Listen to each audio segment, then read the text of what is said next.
Hi, everybody. It's Carolyn Ducey here at the International Quilt Museum, and I am so excited today to be with you and bring you Nancy Crow, who is the featured artist in our new exhibition, Drawings, Monoprints and Riffs. And before I get started chatting with Nancy, I just want to introduce her a little more formally. Nancy has been a leader in contemporary quilt making since the 1970s. In 1999, she was elected a Fellow of the American Craft Council, and in 2019, she received the Master of the Medium Award from the James Renwick Alliance, the support arm of the Renwick Gallery of the Smithsonian Institution in Washington, D.C. Nancy lives in Ohio with her ever-patient friend, partner, and husband, John Stitzline. So Nancy, welcome, and thank you so much for being here with us today. I think this is going to be fun, having this great discussion. Thank you for inviting me, and thank you for hosting this exhibition of so many of my pieces of work. I appreciate it. Well, we are so happy, and I don't know if the gallery has ever looked more beautiful. The monoprints, especially on our long wall, are so stunningly beautiful. I just cannot get enough of them. What I want to just launch into, Nancy, is this, because we are showing so many of your monoprints, and because this is a technique that I really wasn't familiar with. I have never made prints, so it was something I wasn't knowledgeable about at all. And I just thought, as I got to know the quilts and as I got to work with you on it, it was so fascinating to me to see the level of work that you put into those and the devotion that you put into them. And so I'd love it if you would just talk to us about, first of all, why you decided to try monoprints, but also just that effort and that day after day after day of time that you put into perfecting this technique, which is not typically done on fabric. Well, those are all lots of good questions, each of which can take quite a bit of time to answer.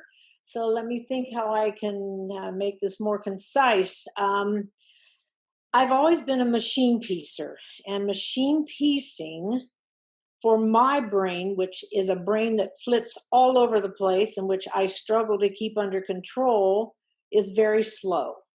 So that means that as soon as I start an idea and begin to work with it on the wall, I immediately think of 40 more things I could possibly be doing, but I can't make them happen because of the time constraints. So the great aspect of monoprinting is that it's such a rapid way to work, and to work, if you want to work improvisation, in other words, meaning working as it flows out of you. You're not giving it an intellectual reason for being.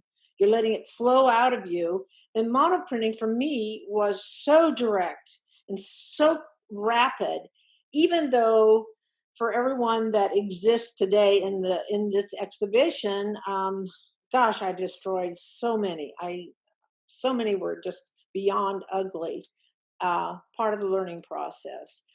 So I was very aware, of course, that to start something that was quite different from how I've been working for decades, meaning the monoprinting, I had to learn the basics, and I had some beginning practice, just a little bit of practice with the instructor Claire Ben, who's also an artist and works in textiles.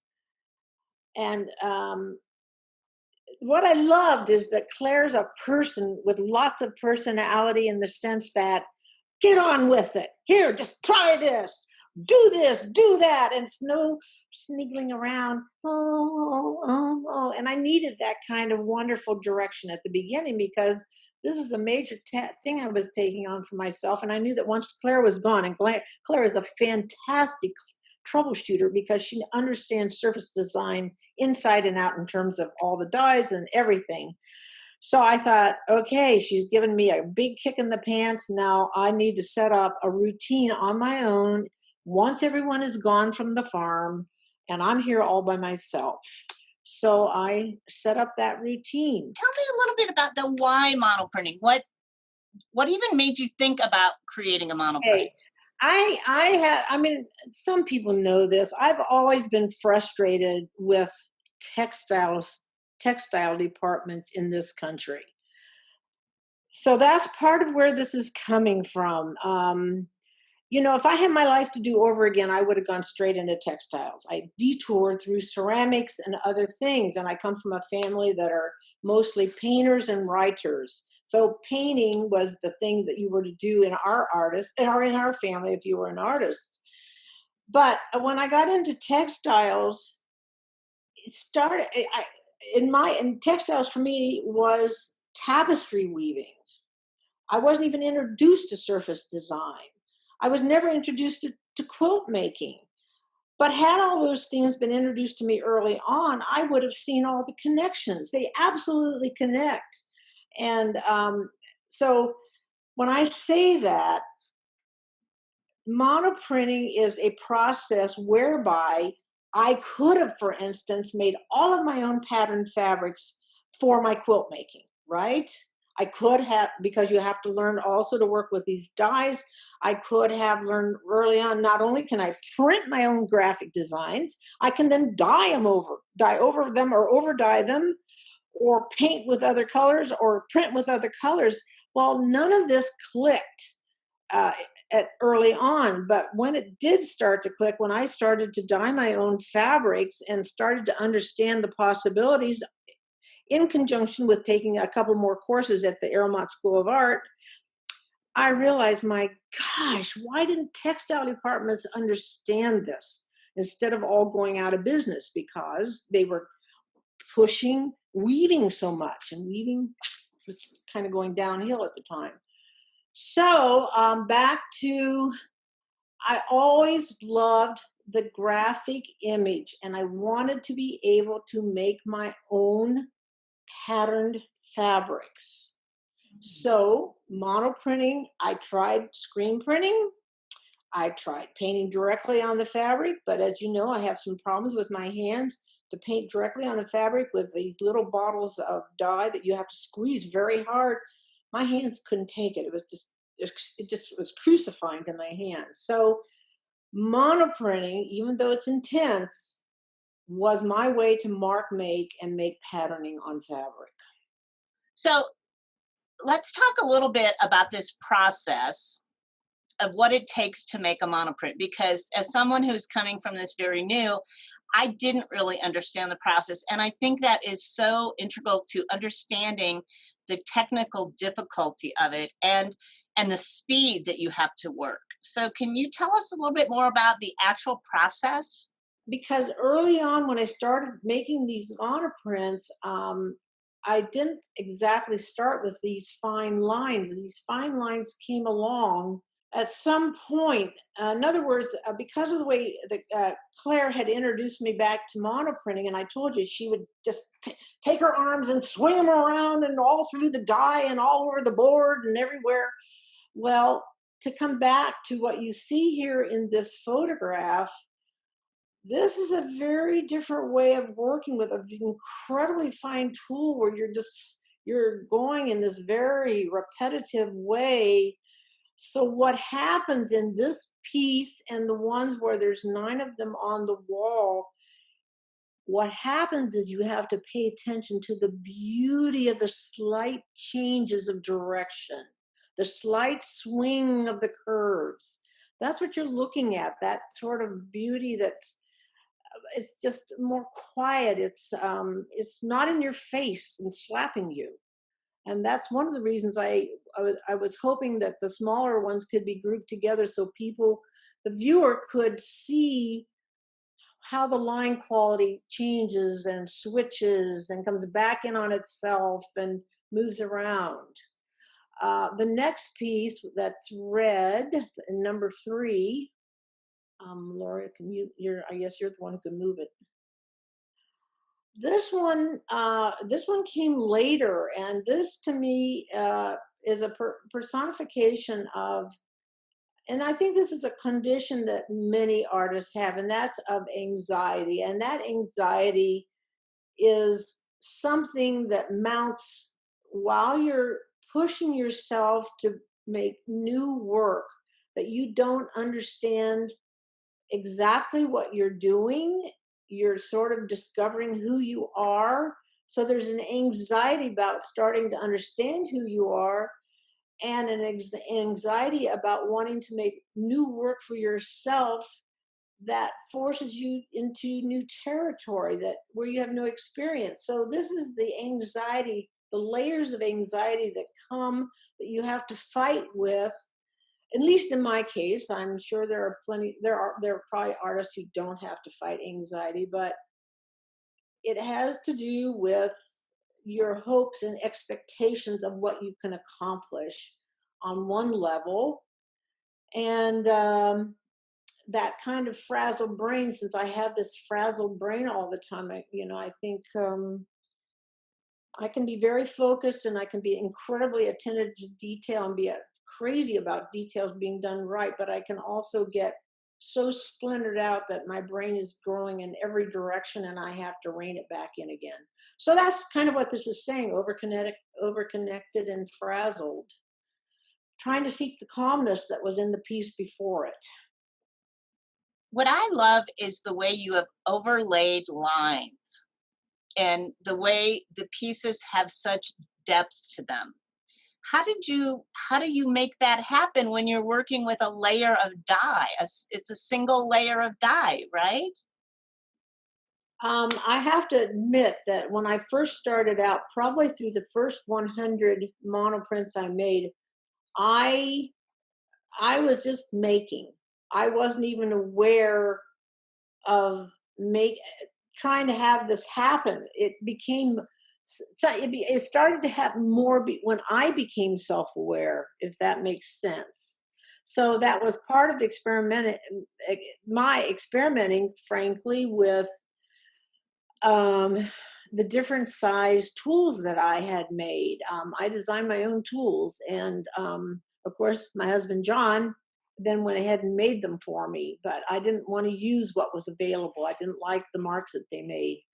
So once I got a handle on that and what they could do in terms of giving this sense of depth, then that's when all of the pieces started to have anywhere from pretty much a minimum of 5 layers up to even sometimes up to 8 layers of marks.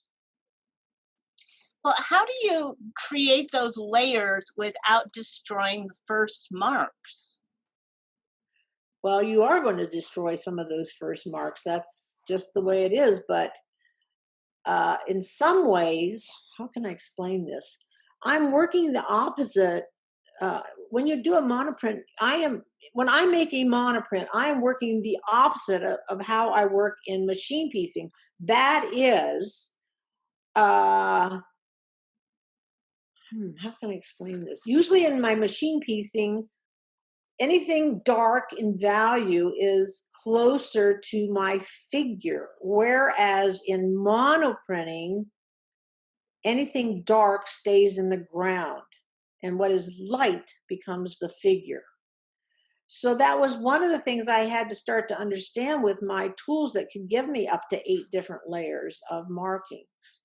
So when I start out on the first row of markings, I have a sense of how I want to lay it in. And the same way with the next level of tool, and then the same way with the next level of tool, or not. I'm going to put that or not in there because I happen to believe art is all about discovery. It is not knowing ahead of time what you are making. So it took you years, really, and many, many monoprints to figure out how to be successful in making them. Yes, I will tell you that besides the ones that I destroyed, I have in garbage bags out in my new studio under a table probably another 150 of these that have not been quilted. And so And you, some of them are knockouts, but I just, there's a point at which I just don't have them finished. so you're making hundreds of Go these ahead. monoprints, and with each one, you get to a point where it's finished, or you are happy with your layered design, and then you have to transfer it to the cloth. So tell us more about that process and what that's like and how you do that without blurring lines.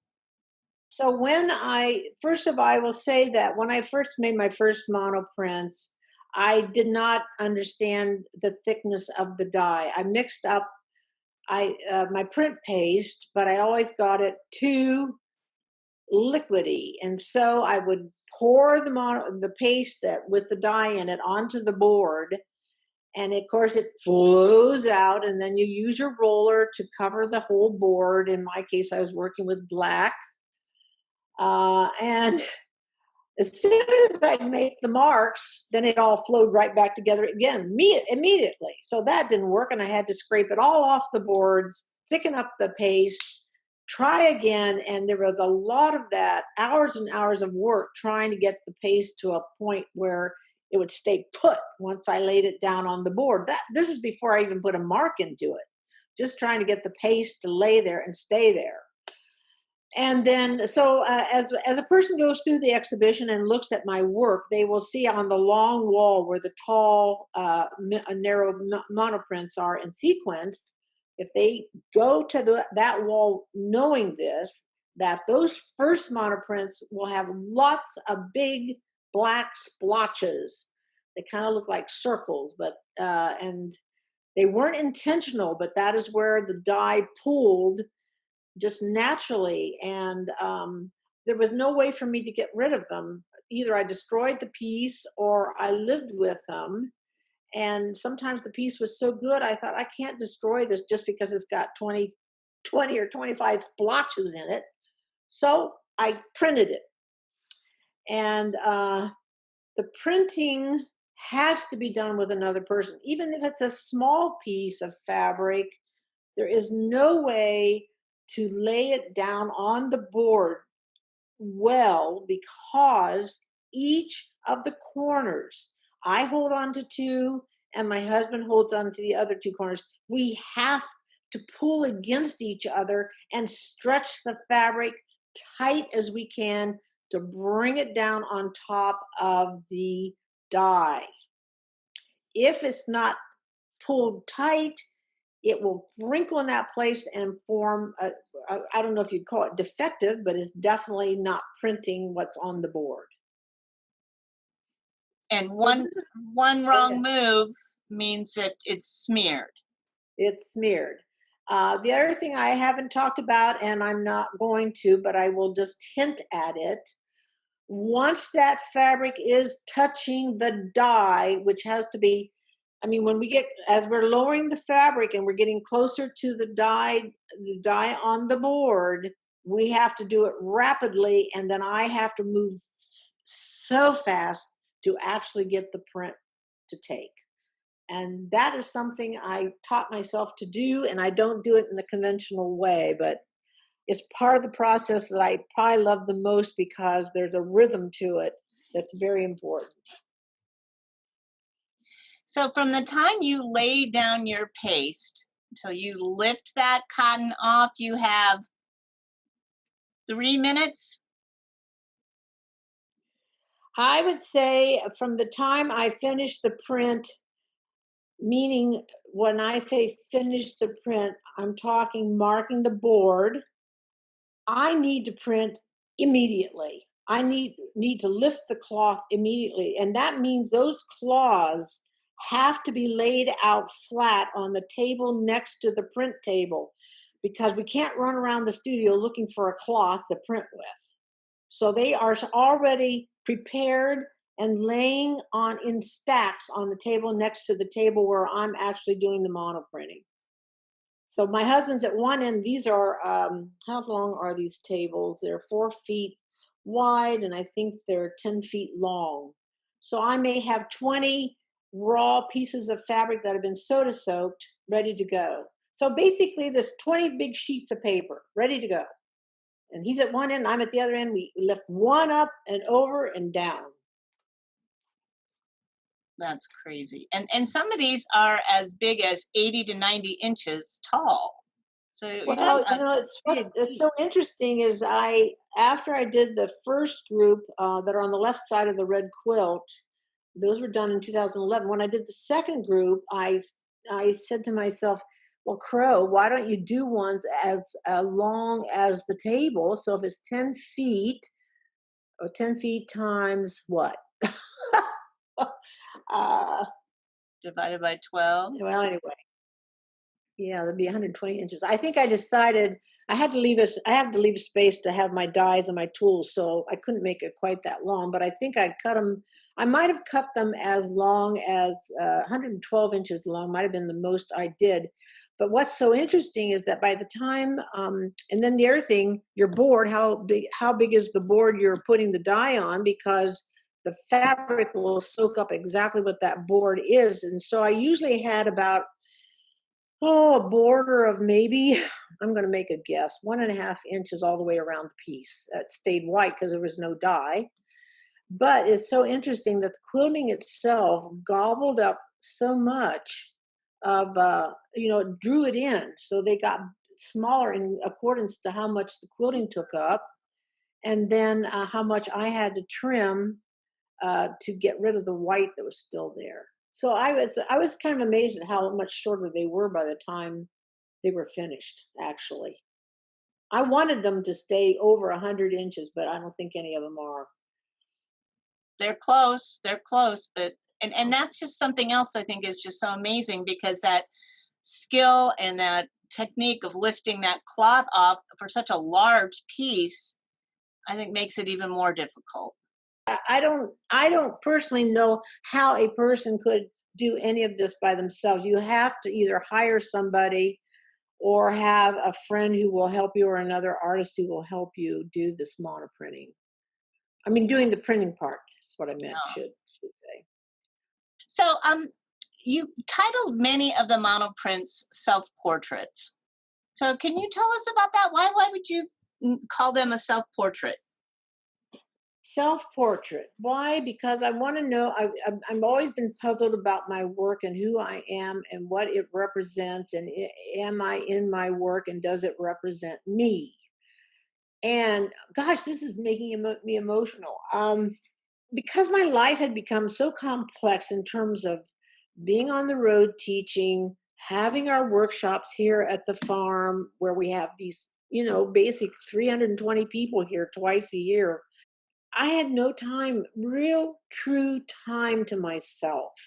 So when I decided to do the monoprinting, I went into absolute shutdown from the outside world. And that was a very rational decision I made. And it was tough at first because people were trying to get at me a lot of the time. And that sounds very negative, and I don't mean it that way, but people want me, they want to call, they want to talk, they want to be on the computer with me, whatever. But I wanted to learn this, and the only way I could do it was to set up a system of study and dedication that had to go 7 days a week and had to be very structured and and not allow for my attention to be broken into. So to me, the fact that I was able to carry through with what I had set up for myself, to me, was a self-portrait.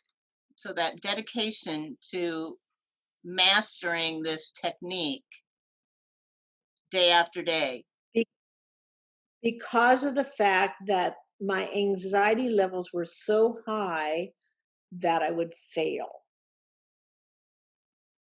When you start, and when and you're aware because it's in the catalog that I had cut all these fabrics and numbered them, and then soda soaked them, and then hung them out on the line to dry, and then I stacked them in orders on the table. So just imagine you've got tables with 200 pieces of fabric stacked on them in sequence, and you start the process taking the little bits and dribbles that you've learned, like in my case from Clara Ben, trying to remember what did I learn in that 2 days I was working with her. And everything you make is just beyond ugly. You're just like, I thought I'm going to kill myself any minute here. I'm giving up. I'm running away. I'm going out the door. I'm not doing this. And I just couldn't believe, and I kept thinking, I don't know what I was thinking at the time. I don't know if I was thinking with that book that, what was it? I don't know, what was it called, that we have to put in 10,000 hours, that Crow, just keep at this, keep at this. It's got to get better. It can't get any worse. And finally, all of a sudden, it started to turn, and I could start to see I was starting to get more skill, and the pieces were getting better. And if I hadn't stuck it out, I mean, honestly, Carolyn, those first 2 weeks were brutal. The very first 2 weeks in 2011, I thought, if I hadn't been able to accomplish that, I think I would have lost so much faith in my abilities as an artist. That's how much it meant to me. Well, I think that is a great statement about life in general, Nancy, that you just don't give up. You follow your passion and you keep trying. And I think that's a lesson that we all need to be reminded of. Well, you're right. And I have to say that once I turned that corner, uh, over the period of time I was making these, it became joyful. It actually became, I really look forward to coming down, walking away from the house and walking down to the teaching barn where the wet studios are. I thought, oh boy, I get down there and I'm free. There's no phone, there's no computer, no one can get to me, and I can just make work out of total joy. Well, we could talk about these all day. So let's go into Constructions 102. You mentioned that this was kind of a gateway into the riffs and the drawing riffs that we're also featuring in the exhibition. Yes. So tell me about that. What we're moving away back into your improvisationally pieced quilts. So Well, talk to us about this piece and kind of what inspired this and helped you to move on to these other series. all right. So I love the construction series, and obviously I did because this one's number 102. But over that period of time when I worked on the construction series, and that would have been from 1995, I think was the first one, up until, well, what is that, 20 years later? Um, when you're done with a series, you're done with a series. So it came to its own end. But nonetheless, within this series of quilts, there were a trillion ideas. That's a bit of an exaggeration, but there were a lot of ideas that I never bothered to explore. And I thought, I want to start working on some new machine pieced series, but I need to find my way into them. So when I was working on Constructions 102, it became a compilation of brand new, very intense strip piecing patterns that are all that kind of the tracks that look like tracks, I guess. And then bringing back in what I call the planks or boards of the construction series, which are the more open areas of color, the diagonals, the verticals that have bands on either side. And so it was kind of a crossover, but I wasn't able to verbalize I wasn't able to verbalize while I was creating this as I am now. Because so much of what I do is unconscious, or what's the right word? I'm not intellectualizing it when I'm doing it. It's just happening. So I put this piece, I finished this piece, sent it out to be quilted, came back from the quilter and had the black, I put what I call stabilizing bands around all of my quilts when they go to the quilters, so that they go there absolutely square, and I'm almost sure they'll come back slightly whopper jawed. So that black band gives me an allowance to help me to clean up the quilt when I bind it off. Well, I left the black band on. Gosh, I think when this thing came back, I left it on for um, maybe 4 years as I was staring at it, and it just kept pounding at me. And I looked at that patterning in there, and then that's where I picked up on it for making the riff the first riffs that have to do with the railroad tracks that we lived near when I was a child. So let's talk some more about the risk because, as you mentioned, we just touched a little bit on when we're looking at constructions 102 about that riff pattern and what that riff pattern kind of means to you. So we've got riff 1 and 2 in front of us now. So let's talk about that rail pattern and where that comes from. Well, I said that we live near the railroad tracks. So, but I don't, when I say near, I don't mean they were right next to the house. They were basically about a block and a half away from the house. But when the train came through, it was pretty loud, at least to my ears. And when I was growing up in the 1940s, children were allowed to essentially, uh, I'm going to exaggerate. At least in my family, children were allowed to run wild. So, I mean, no one was afraid of running around the neighborhood. All the kids were outside playing, etc. And because I was the youngest of 8, my mother, um, my mother was 43, I think, when I was born, and I was her last of 8 children. And she was, I think, probably pretty exhausted having that many kids and raising them.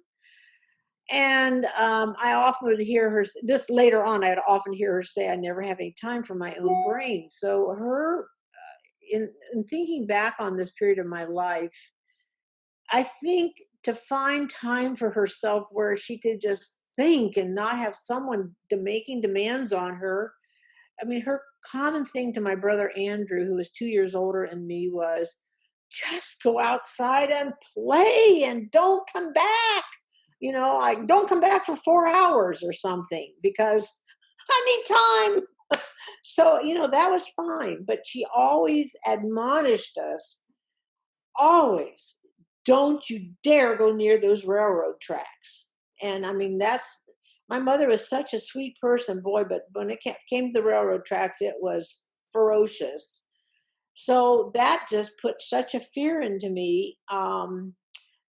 To the point that honestly, I remember there for a period of time in my childhood, every single night I would lay in bed, and as soon as the railroad or the oh, what's the right word, the locomotive would whistle that it's coming through was so loud, I would wake up and I'd pull the sheets up over my head because I was sure it was going to come through the window and run right over me. I was absolutely sure I was going to get killed by the train.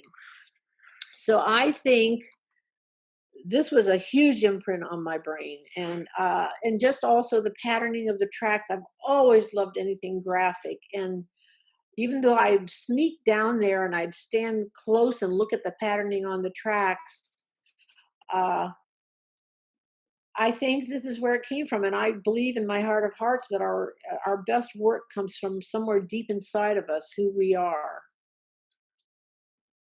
So what does the riff pattern mean to you today? Other than a graphic pattern that you love, what is it expressing for you today?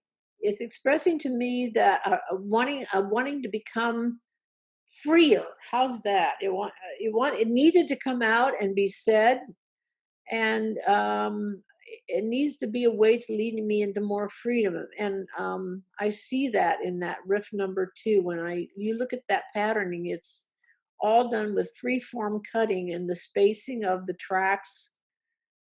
The ground gets bigger, the ground gets closer, the ground gets squeezed, all the different colors. And the given is the red, the saturated orange red.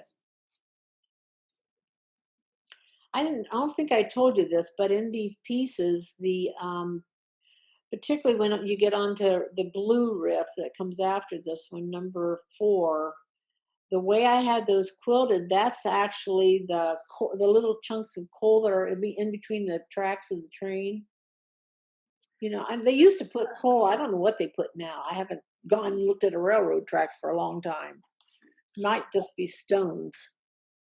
Well, I was going to ask you about that because I noticed that the riffs are quilted differently in some cases.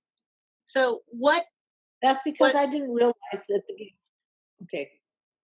What direction did you Go ahead. hope to go in that? What were how did you decide how they'd be quilted? I don't think I had as strong a sense of what I wanted on on one and two, and on four. What is number three? Why is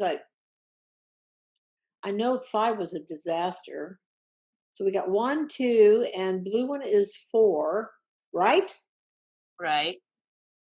It, what had happened to three? I can't even remember. Oh, three is that one that's totally different. This is where my brain just, my brain went a different direction. It's not in the exhibition. That's right. But it's one I'm going to run with. I've got ideas I want to run with for that one. Okay, so I didn't know exactly what I wanted for one and two. In terms of making a pronouncement about the bits of coal between the tracks, but I knew it by the time I hit number 4, 5, 6, and 4, 6, 7, and 8. I mean, 5, as I said, I made tracks that are ginormous, and it was, I have it all folded up. It never got completed. It's on the shelf in my studio. So in this case, I did drawings. I actually did drawings and sent them along with the quilt top to show the quilter what I wanted done to these pieces. They're Well, in my sketchbook. it's one of the things that I've noticed that I really reacted to is looking at these pieces is the beautiful quilting and the different designs in them. And I've noticed that everybody else picks up on that as well when they're looking at them, that the quilting is so integral to the pieces. And I think that's something that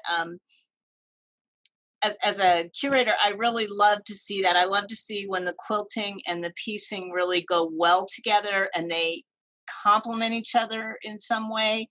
And I just was really drawn to the quilting in these very much. Let's go on to drawing riffs now. So drawing riffs, I see the relationship, but tell me about that transition from the riff series to the drawing riff series. I knew that I wanted these to be even more about drawing, and I wanted I wanted to have sequences that meant something to me. But if you ask me what they mean, I'm not going to be able to tell you. I just knew internally what was right. So once I decided on that sequence, I kept it all the way through, and I wanted to show that, particularly once we got to number 5, I wanted people to see that as the starting point, that those are just the tracks and they have a sequence. And the only variations in the sequences are the sizes of the lines and how they're cut and the colors that were used. I wanted it to be in neutrals like a drawing often is a drawing often is. Um, and I once I decided I wanted to bring in diagonals, which would be the diagonal that's on the railroad crossing sign, not an X, but just one side of the diagonal or that one side of the X. I did the little studies that are to the left, one done more improvisationally and the other done more classically. And I played with the placement of the diagonal as to whether it should come off the corner or if it should be placed more towards the center, more vertically. And I opted for ones that come towards the corner, and you'll see even on number 6 and 7, they're not really coming off the corner. They're still set in a ways. I think it's only when we get to number 9 that it's actually coming off the corner. Well, and when I look at these, I have to say the first thing that strikes me is that the color choices are very different. Obviously, there's a blue one here on the screen now that's very similar to the riffs, but the first one, which number 8, is almost pastel color. So, what was the direction you were going with your color choices? Well, see, this is why you call it a riff, because a riff allows you the freedom to go wherever you want to with it. So basically, again, going back to number 5 and 6, I set up the basis in those two pieces. And from that point on, I just kept riffing however I felt like it. And that's it. That's all I can tell you. So on number 8, I didn't want the diagonal. I just wanted the tracks. And that goes back, it's based on number 5, but I wanted to play with color and reversals.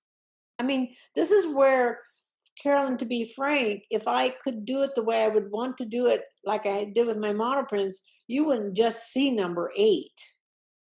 You would see 10 pieces that go off from number 8. And who knows in what directions, and maybe it's a study of pastels the whole way, or a study of pastels and then all of a sudden something else is brought into the pastels. But they're just so time consuming to make. I love them. And the blue one there, the fourth one down, Number 12. That's the tracks. That's number 8 again, but I did a reversal. So I broke it up. And so what's so interesting to me, both 8 and that piece, which is 13, I think, they both look almost like lace, a form of lace. I don't know if you thought about the lace that you would maybe do around a handkerchief or around another cloth. Like a doily? Yeah. Yeah, like a doily. Because I've always been attracted to lace and how it looks, and I just was sort of flabbergasted when I saw it on the wall. I thought, wow, this looks like lace. I guess because I like lace. And then the other little funky pieces, the small study and the bigger piece those are just wilder versions of the railroad tracks. But those were killer hard to make. Oh my gosh.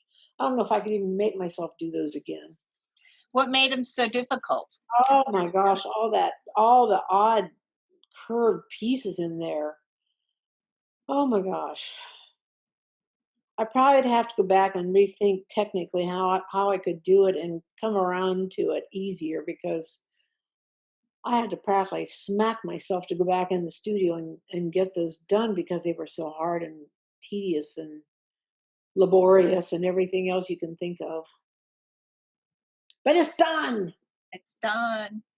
So tell me, Nancy, why do you feel like it's obviously important to you to work in series and to keep addressing a question in kind of a different way? Why is that important to you? Because I do think, in my case, I'm not going to speak for other artists, but I think I want to understand myself, and in order to understand myself better, I need to work on an idea more in depth. I really believe in going in depth. I have an easy time going broad because I have more ideas than I could ever create or finish in my lifetime. So I have no problem with that. What I need to do is stay the course and go deeper with my work so that I can really find out who I am. That is very important to me. And I want to keep changing. I mean, some people could say to me right now, well, you got this big show at Nebraska.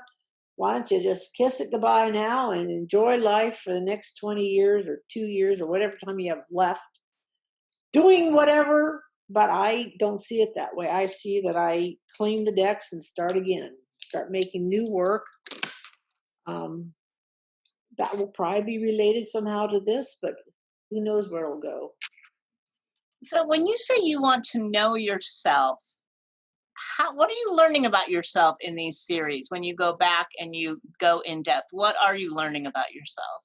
What I'm learning is that as soon as I start crying, I know I've hit it.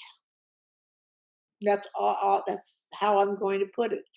As soon as I start getting emotional, just like now I'm starting to feel emotional again, it means I've reached a deep chord within myself. It's just, if you don't feel that incredibly strong attachment or connection, then what is it all about? You're just making work. there has to be, I don't know, art, I know there are many artists now who are trying to make things about the coronavirus, etc. But I have never felt personally that my work can be about thinking I can change the world. It's,